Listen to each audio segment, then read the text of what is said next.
আসসালামু আলাইকুম রহমতুল্লাহ। আমার নাম মোহাম্মদ আব্দুল করিম। আমি তখন 2013 সালে ক্লাস 7-এ পড়তাম। আমরা সেদিন সকালে সবাই আমরা স্কুলে গেছিলাম। স্কুলে যাওয়ার পরে আমরা প্রায় 2টা ক্লাস করছি। ক্লাস করার পরে হঠাৎ ছাত্রলীগ পুলিশ যেয়ে আমাদেরকে ক্লাস বন্ধ করে দেয়। বন্ধ করে দেওয়ার পর আমরা বাড়ি চলে আসছি।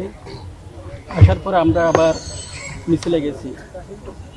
মিছিলে যাওয়ার পরে আমরা প্রায় আধা ঘন্টার মতো মিছিল করছিলাম। মিছিল করার পরে হঠাৎ ছাত্রলীগ আর পুলিশে আমাদের উপর গুলি করে। আমরা তখন 4 জন আহত হয়েছিলাম।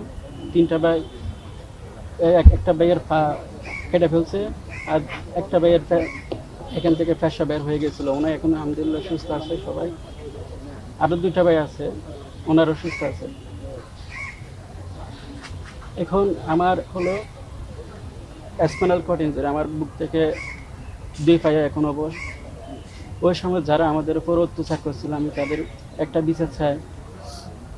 তারা যেন এরকম আমাদের মতো অনেক মা বাপের সন্তান হারিয়ে ফেলছে, অনেক ভাইয়েরা মারা গেছে, এবং তাদের দৃষ্টান্তমূলক বিচার চাই।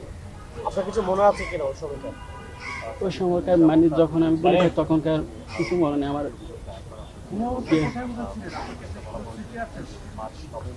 আমি কোচের দিন পরে আমার জ্ঞান ফিরে আসছিল। এরপরে এর মধ্যে আমি কি হয়েছিল সেটা আমি জানবো না, আমাদের দিনে ব্যাগ করলে জানতে পারবো।